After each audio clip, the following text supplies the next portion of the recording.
Shalom, le peuple de Dieu, je vous salue. Soyez les bienvenus, soyez bénis abondamment dans le nom de Jésus. Comme nos habitudes, nous allons prier avant de commencer de lire la Bible. Merci tant de Père de permettre ce moment d'être dans ta présence afin de lire la Bible ensemble. Merci Père de nous illuminer afin de comprendre ta parole. Dans le nom de Jésus, ainsi j'ai prié. Amen, Amen et Amen. Amen le peuple de Dieu. Alléluia. Sans tarder, nous allons commencer. La fois passée, on a pris 1 Chronique 11 et 12. Aujourd'hui, nous allons prendre 1 Chronique 13 et 14. Sans tarder, bénissons la parole de Dieu, commençons. David tint conseil avec les chefs de milliers et de certaines, avec tous les princes. Verset 2. Et David dit à toute l'assemblée d'Israël, si vous le trouvez bon, et si cela vient de l'Éternel notre Dieu,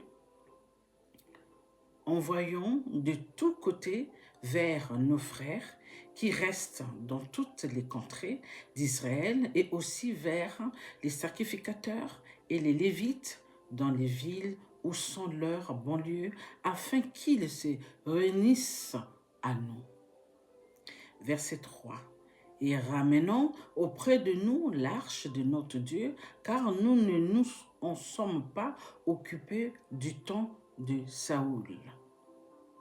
Verset 4. Toute l'assemblée décida de faire ainsi, car la chose parut convenable à tout le peuple.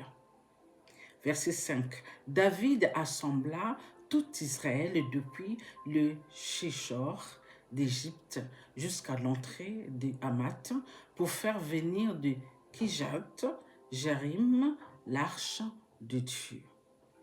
Verset 6.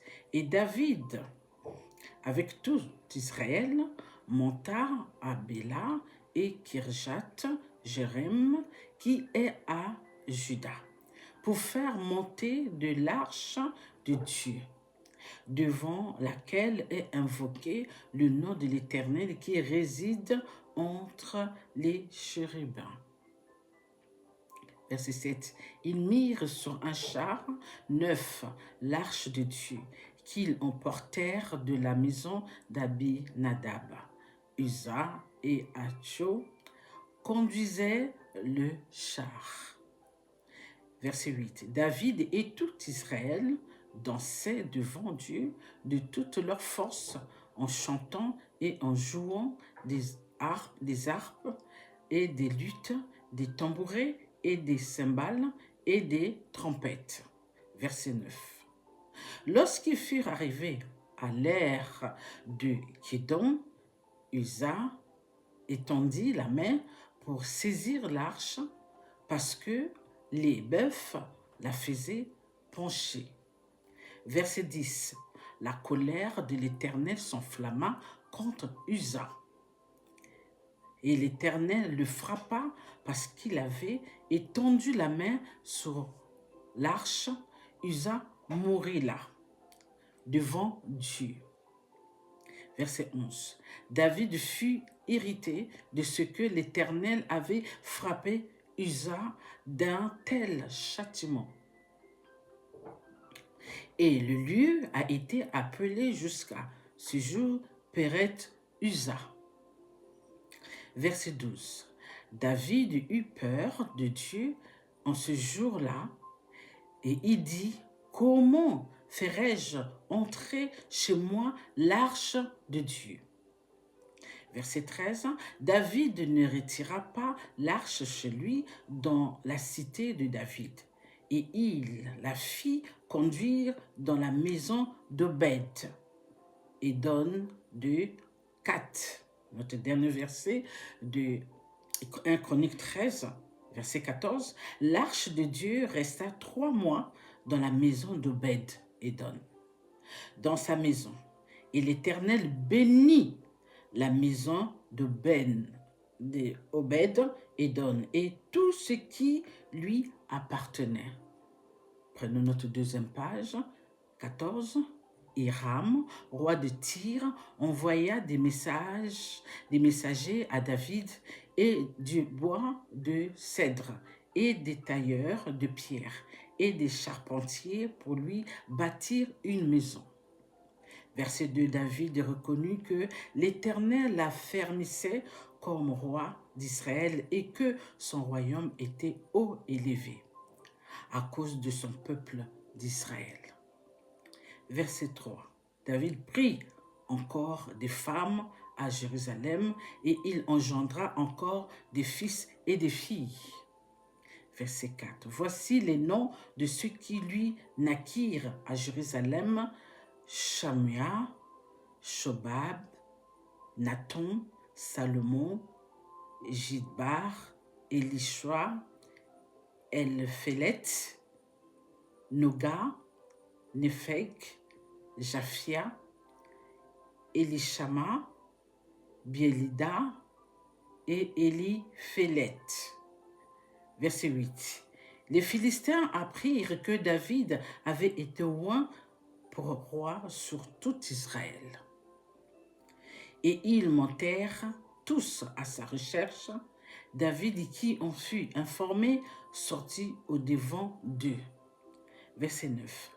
Les Philistins arrivèrent et se répandirent dans la vallée des Réphaïm. Verset 10. David consulta Dieu en disant: monterai-je contre les Philistins et les livrerai-tu entre mes mains? Et l'Éternel lui dit: monte, et je les livrerai entre tes mains. Verset 11. Ils montèrent à Baal Pératim, où David les bâtit, puis il dit: Dieu a dispersé mes ennemis par ma main. Comme des eaux qui s'écoulent, c'est pourquoi l'on a donné à ce lieu le nom de Baal Pératim. Verset 12.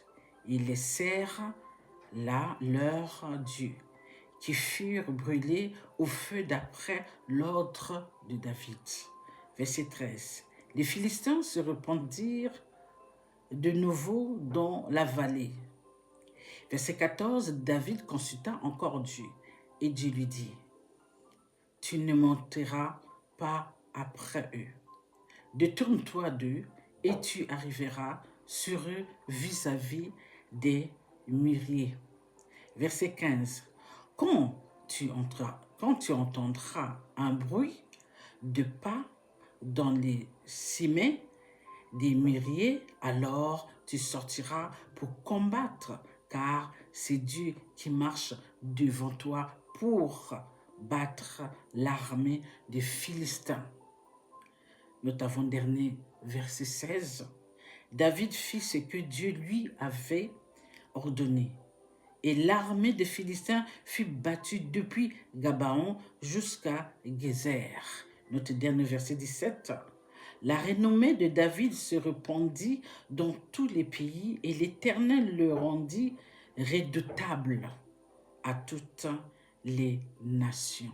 Bénissons la parole de Dieu. Alléluia.